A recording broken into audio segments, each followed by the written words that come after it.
So just a quick review of gout and pseudo-gout. So gout is an acute onset, excruciatingly painful, asymmetrical, joint pain, which usually affects the toes and small joints of the hand. It can affect the wrists. It can really affect any joint, but usually the most distal joints. The basics of it is it's uric acid, purine metabolism causes deposition of monosodium urate crystals within the joint spaces itself. These depositions of these basically foreign bodies in the joint space will cause a local inflammatory reaction which recruits neutrophils and causes pain and inflammation. It can really come in two flavors, either decreased excretion of gout, and which is why certain types of diuretics, thiazide diuretics, might exacerbate or cause gout, or increased production, why you get this in things like people on chemotherapy. You can sometimes get gout secondary to that.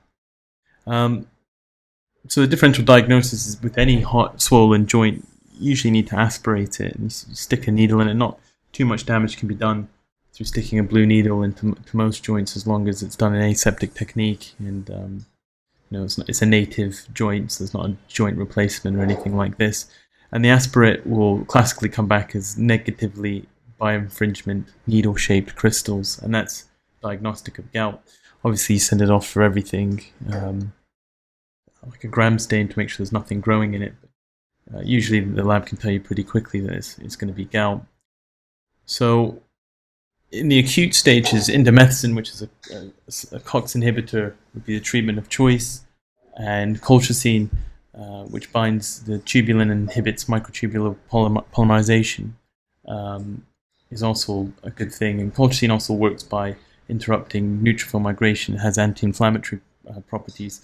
Colchicine is not greatly tolerated. It causes diarrhea in 80% of patients. And the old thinking was, when you used to give it, you'd say the dose is quite varied, and your consultant used to say, well, just give it until they get diarrhea, which isn't exactly a great way of thinking about things.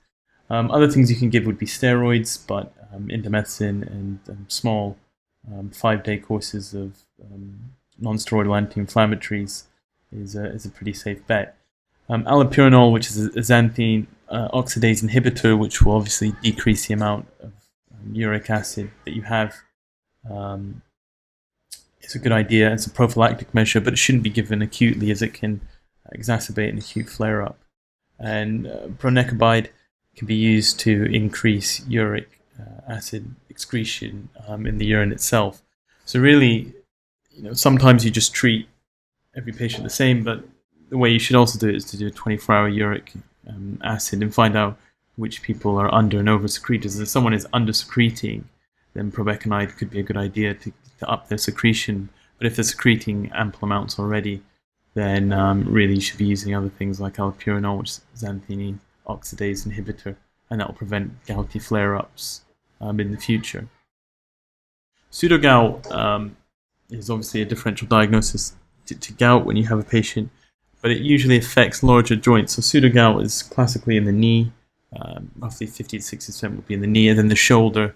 Also seen it in the hip as well. And that basically is calcium pyrophosphate crystals in the joint space. And these are rhomboid shaped, and they're positively bioinfringement, weakly positive bioinfringement. So just remember, I remember P for pseudo-gout, P for positive, and obviously gout is negatively bioinfringement. And then also, gout is obviously a little bit more painful than pseudo-gout. Not to say pseudo-gout's not painful, but I like to think of them as being needle-shaped, which is obviously quite a painful thought. The X-rays in pseudo-gout can sometimes show calcium deposition in the cartilage itself. Calcochondrosis you'll see sometimes on the X-rays, and you can sometimes just see it in X-rays of people over the age of 50, 60, 70. You can sometimes see a small white line in the cartilage, and that means there's calcium deposition. With gout, you get trophic changes. If you have chronic uric acid deposition, you get chronic inflammation of the joint, and you get gouty tophi, and you can see those sometimes in people's toes. You can sometimes see them in people's ears. And the treatment for pseudo-gout would just be symptomatic only. So, you give them pain relief and physiotherapy. And if someone's got a huge tense swelling of the knee, then certainly a therapeutic aspiration. In fact, I'm taking patients to theatre just to wash their knee out to break the cycle of chronic inflammation, and patients will usually thank you for that. Septic arthritis is also obviously high up on the differential and something that you need to exclude pretty quickly. And the mainstay will be that the patient will be septic. In gout and pseudo-gout, they're not septic, but in septic arthritis, the patient should be septic. You will get a hot swollen joint with decreased range of motion in most of these joint problems. But in septic arthritis, it can be spread either through the blood, and you can have culture positive, or direct spreads such as a penetrating injury into the knee or into the joint. And then post-operatively, if someone's had a hip replacement or total knee replacement, several weeks down the line, you might develop infection within the knee, but you wouldn't expect it in the first couple of days, which is something that commonly catches people out. The inflammatory markers will be raised. They'll have an inability to weight bear through it. They'll have a fever. ESR and CRP will be elevated, and this is Cox criteria. Basically, if you have, this is for a limping child, and if you have 3 or 4 of them positive, then you're having the high 90% chance of it being a septic joint. So it's quite a sensitive test for having a septic arthritis.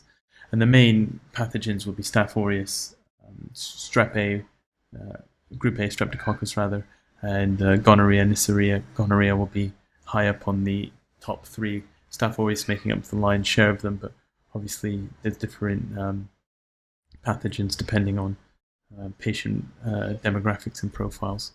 And the mainstay of treatment is going to be to aspirate, usually, hopefully before you get a good dose of antibiotics, and then you can send that off for cultures and then give broad spectrum antibiotics until the cultures come back with sensitivities.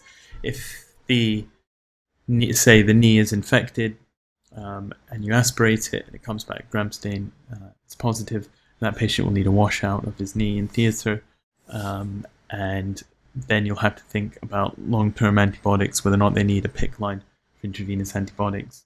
And if it's a total knee replacement or hip replacement, then you might need to think about a 2-stage repair, because after a couple of weeks, you'll get a biofilm on the metal, which won't be penetrated by antibiotics, and that metal will need to come out.